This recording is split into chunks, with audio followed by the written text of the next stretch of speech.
In a world where everybody wears the same pair of silver shorts, a man named Effov Eks has his father assassinated. Effov Eks will stop at nothing to get revenge for his father. His father was an expert at calculus. He knew as much calculus as the grade 12 calculus class taught by Ms. Colano. He then transferred all of his knowledge to Effov Eks in hopes of him being an expert mathematician as well. Therefore, Effov Eks will use calculus to his advantage to try and solve his father's murder. The villain owns a very powerful sniper rifle which can shoot a bullet at 1,219 meters per second. The villain wants to assassinate Effov's father.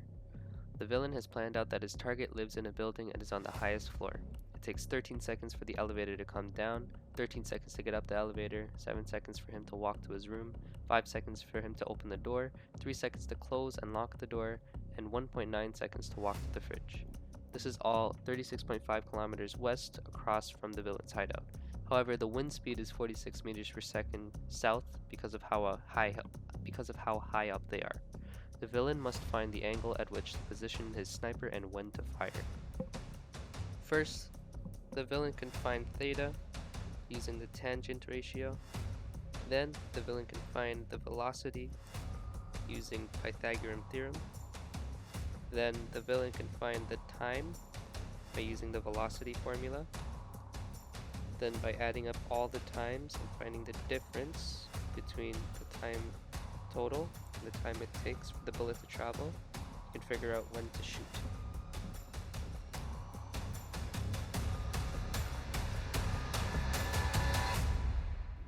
Finally, home sweet home.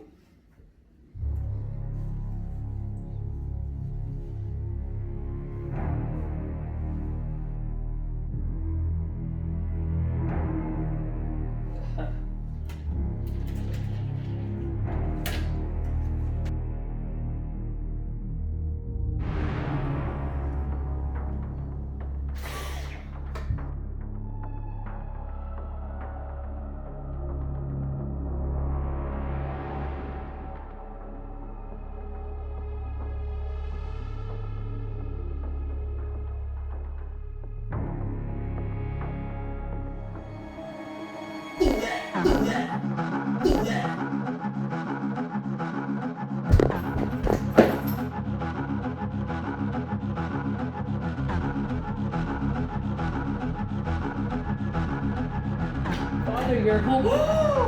No!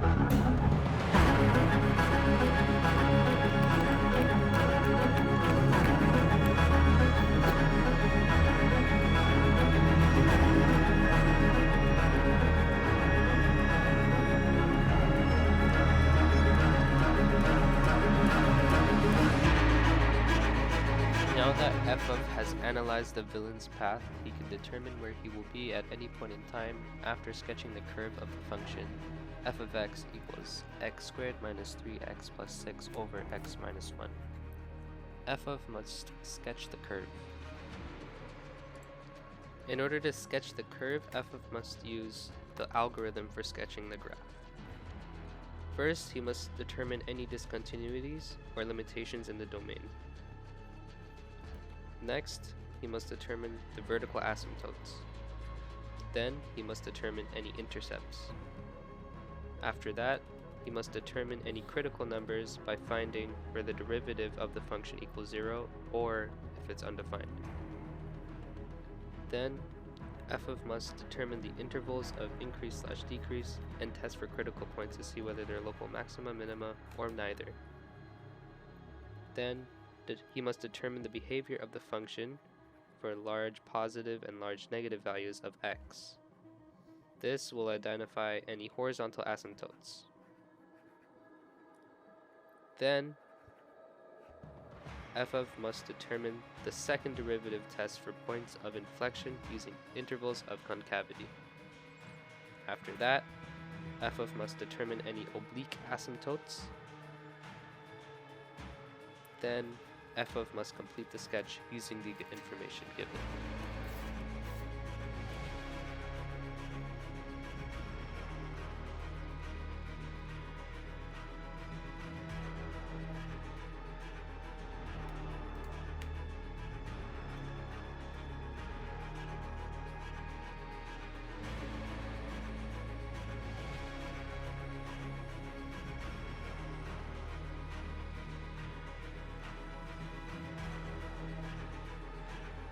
Effov has trained and found out a function to define his strength intensity. He wants to know if there are any discontinuities or not. To do this, Effov must find the limit at the end of each interval. These intervals include x equals 10 and x equals 14. At x equals 10, there is a jump, and at x equals 14, the function is continuous. In this case, x would represent the time, and f of x would represent his strength intensity. In the meantime, let's look at what the villain is doing. The villain has 2,400 meters of material to set 3 traps to prey on the innocent people. Each trap has the same dimensions. The villain wants to know the dimension that will maximize the enclosed area to harm as many people as possible. The villain must first set up an equation to relate perimeter. This is 2,400 equals 6x plus 4y. Then he can solve for one of the variables, y. After solving for y, an equation for area can be made, which is 3xy.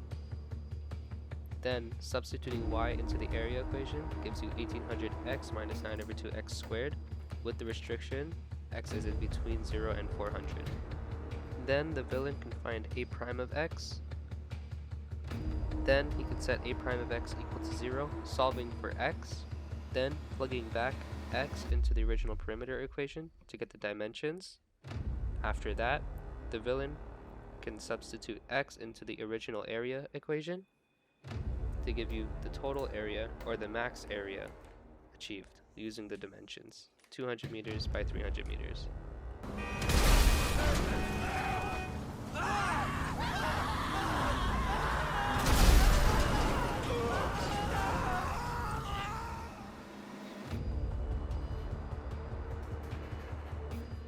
One of the villain's traps is vulnerable to attack by Effov, but Effov has limited room as there is a building that overlaps on the trap.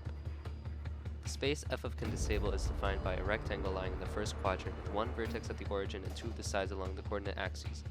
The fourth vertex lies in the line with the building defined by 2x plus 4y minus 20 equals 0. Find the maximum area of the trap that Effov can disable. 1 unit is 100 meters. Let's say that point that the rectangle intersects with the line is the coordinate xy. Therefore, the area of the rectangle is also xy. By rearranging the formula of the line for x, we can substitute x into the area of a rectangle, therefore giving us an equation of area in terms of y. This gives us the equation a of y equals 10y minus 2y squared, where y is greater than but not equal to 0 and less than but not equal to 5. Now we can find the derivative of the area equation, giving us a prime of y equals 10 minus 4y. Then we can set that to 0. Solving for y gives us y equals 5 over 2. Since 1 unit equals 100 meters, we can say that 200 meters is equal to y. By substituting y back into the original equation, 2x plus 4y equals 20, we can solve for x, giving us x equals 5. And since 1 unit is 100 meters, we can say that x is equal to 500 meters. By finding the area when y is equal to 0 and 5, the restrictions, and when y is equal to 5 over 2, our answer, we can find the maximum area, which is when y is equal to 5 over 2, which gives us 12.5 units. This therefore translates to 1250 meters squared, because each unit is 100 meters. Therefore, Effov should use the dimensions 500 meters by 250 meters to disable 1250 meters squared of the villain's trap. The villain leaves the scene at 4:30 p.m. flying east at 9 kilometers an hour. Effov is flying at 12 kilometers an hour and reaches the same scene at 5:30 p.m. Effov wants to throw a tracker where they are closest to each other. One where they're too closest to each other. We can use Pythagorean theorem to come up with a function and relate time to distance. Since Effov is 1 minute behind the villain, we can say that Effov's component is 10 times 1 minus t, while the villain's component is 9 times t. Therefore, putting it in the equation, we get d squared of t equals 81t squared plus 100 times 1 minus t all squared, with the restriction of t being greater than or equal to 0 and less than and not equal to 1. By finding the derivative and setting it to 0, we can solve for t, which is 0.55.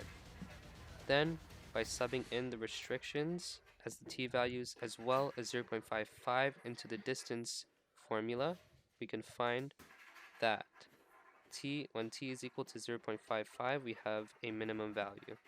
And we can confirm this by setting up a table of intervals, and it concludes that when t equals 0.55, it is a local minimum. So, by using a conversion factor, 0.55 minutes is 33.15 seconds. Therefore, Effov should throw his tracker 33.15 seconds after he begins chasing the villain to be a minimum distance of 44.75 kilometers away from the villain.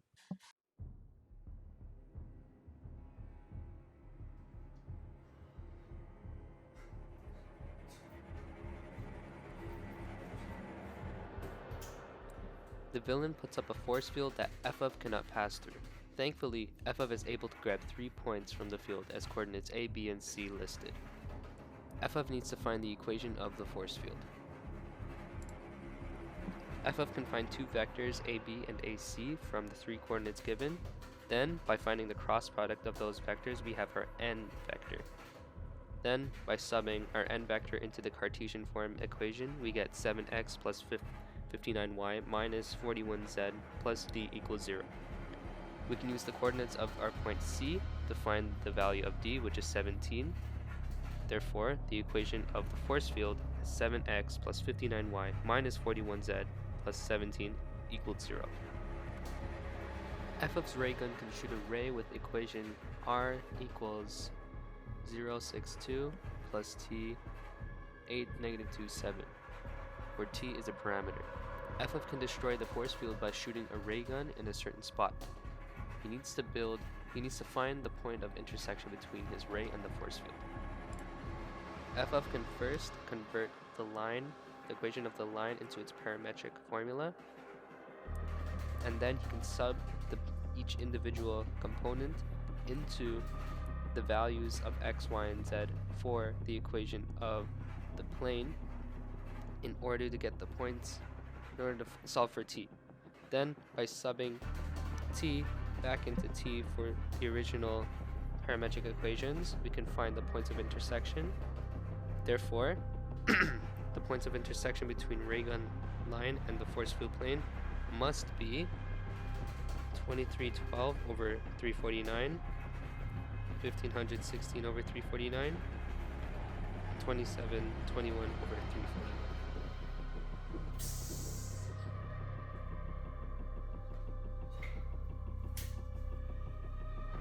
Effov begins heading due north at 200 kilometers an hour while he encounters the villain flying 150 kilometers an hour due east. What should Effov's resultant velocity be if he wants to align with the villain? By using the Pythagorean theorem, we can figure out that the velocity is just 200 squared plus 150 squared. This gives us a square root of 62,500, which is 250 kilometers an hour.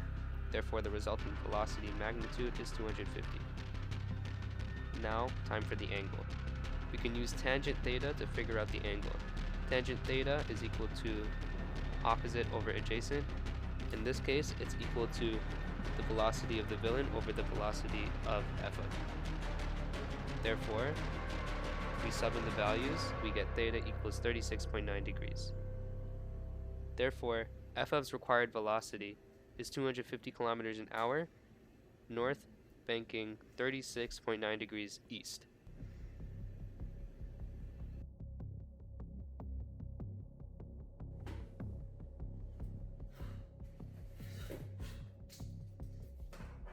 Unfortunately, the villain pushes a piano in Effov's way on a ramp as shown in the diagram. Effov must find the correct amount of force to stop the piano from hitting him, but also not to go above that force, otherwise the piano will fall off the ramp and hit innocent people. Since we know that sine theta equals the force of gravity parallel to the ramp and the force of gravity, which is 980 newtons, we can solve for the force of gravity parallel to the ramp, which gives us Fg sine theta. Fg sine theta is equal to 980 sine 42. Solving for this gives us 655.75 newtons, and this is also the force that Effov needs to exert on the piano. Therefore, Effov must apply a force of 655 newtons, 655.75 newtons up the ramp opposite to the piano's motion in order to stop its motion.